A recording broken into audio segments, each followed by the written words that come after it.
Oke, kita masuk ke part 3. Kita mau melakukan sentiment analysis, tapi supaya kita bisa bandingin sama kalau pakai word factor sama kalau pakai sentence to fact ya. Jadi memang tadi kan Wira ada cerita, kalau yang sebelumnya itu kita sebuah kalimat langsung jadi factor ya, back of words, TF, IDF gitu.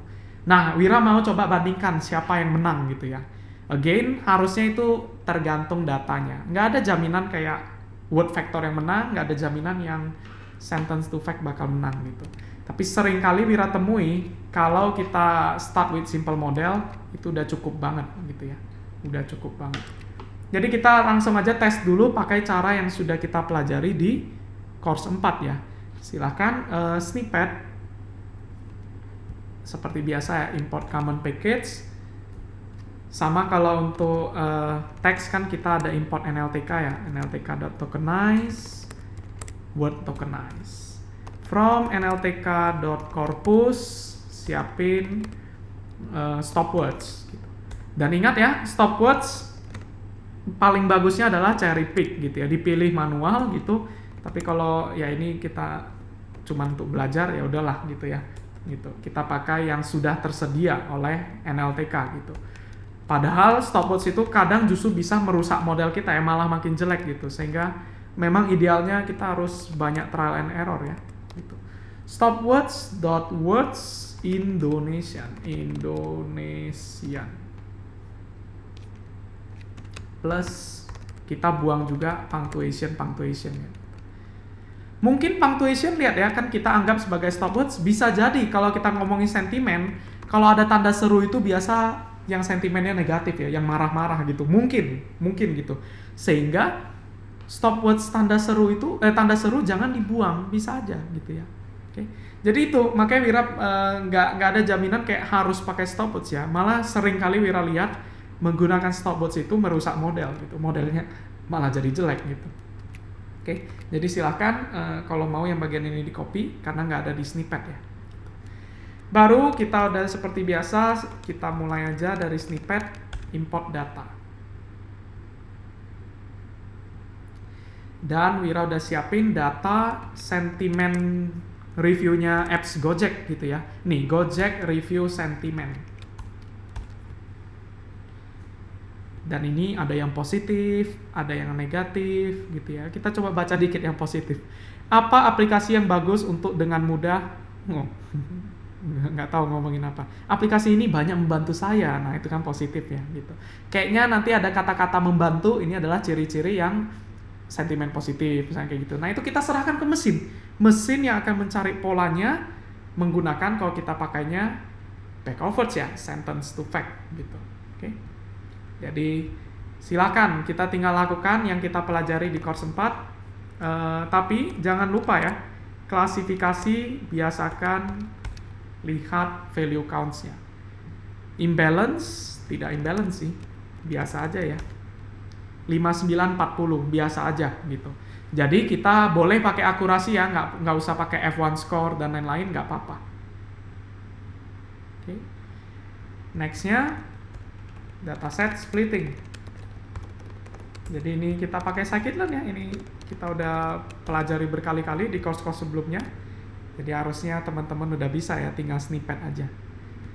Splitnya jangan lupa pilih yang stratify. Lalu trainingnya kayak kita udah lama nggak pakai SVM ya, jadi kayak kita boleh pakai SVC ya, support vector classifier. Search-nya kita pakai saja random search ya, random search.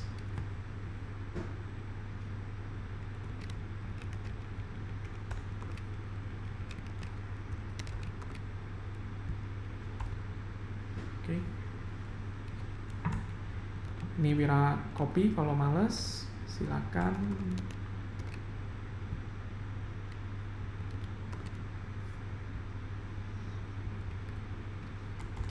Oke, pertama-tama data kita apa? X-nya adalah df.review. Kolom Y-nya adalah df.sentiment ya, atau apa? Oh, rate di sini nama kolomnya, rate. Lalu di stratify. Set. Ya 300 data, 350 data untuk tes lumayan ya, lumayan cukup lah. Gitu. Kemudian kita tinggal pakai support vector classifier, tapi karena data teks itu jangan lupa ya, kita harus ekstrak dulu menjadi vektor gitu, menjadi vektor. Dan ada beberapa pilihan, contohnya kita pakai aja back of words ya, gitu. Atau mungkin teman-teman mau pakai TF IDF, boleh aja. Wira di sini pakai back of words. Tokenizernya jangan lupa kita pakai NLTK. Stop words-nya Wira pakai SW Indo. Gitu. RSP-nya tinggal SVC params. SVM params. Cross validate mungkin Wira mau 4. Scoring-nya default aja karena balance tadi ya. Nggak imbalance jadi biasa aja. Jumlah iterasinya 50. Udah deh, ya ini kan kita udah sering banget melakukannya ya. Jadi Wira yakin udah bisa. Baru nanti kita tinggal plot confusion matrix-nya ya. Evaluation. From jacobml.plot. Ya nggak bisa autocomplete kalau lagi run. Ya udah nanti Wira nunggu running selesai dulu.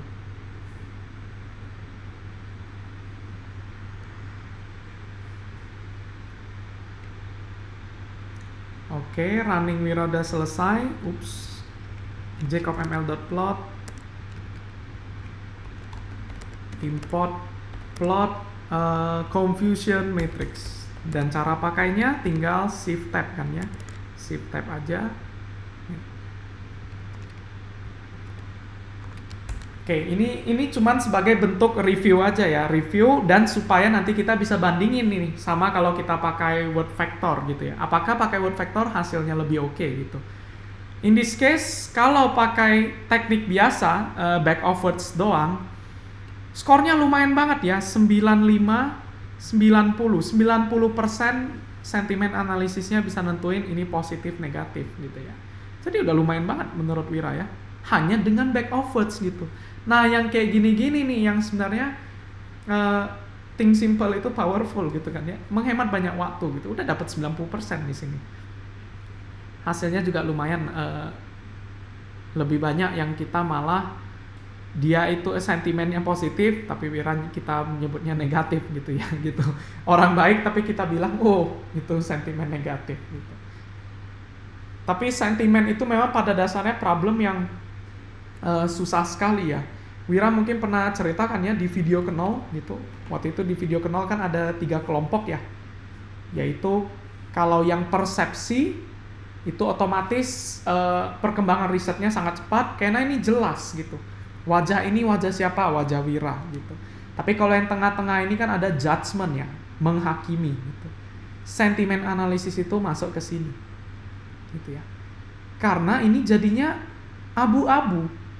Ada kalimat yang sebenarnya orang merasa itu mengkritisi, itu bukan sentimen negatif gitu. Ada yang merasa bahwa ini dia protes, ini sentimen negatif gitu. Sehingga abu-abu kan ya, manusia aja ragu, sehingga kalau kita serahin ke mesin itu agak bahaya karena nanti label datanya ini, label ini positif atau negatif, ini datangnya dari siapa? Kan datangnya dari manusia, dan manusia sendiri aja masih bingung ya, ini sentimennya positif atau negatif.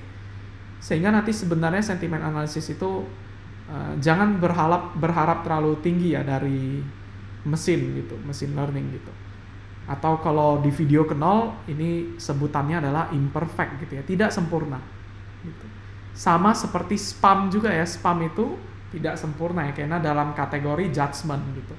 Kalau yang sini waktu itu kan sosial berhubungan sama sosial, memprediksi tingkat risiko terorisme seseorang. Nah, itu udah gak make sense ya. Manusia aja bingung menentukannya, mendefinisikannya, apalagi kita serahin ke mesin gitu.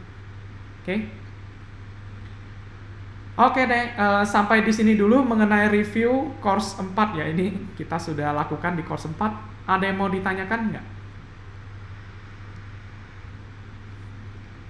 Oke deh, kalau nggak ada, Wira rasa udah cukup ya. Kita bisa lanjut sekarang bagaimana kalau kita pakai word vector. Mungkin kita langsung pakai fast text saja ya. Pakai fast text, apakah bisa lebih baik dibanding ini ya 90%. Walaupun kalau 90% ini udah oke banget ya, Wira ragu bisa lebih baik gitu. Oke, kita lihat aja ya.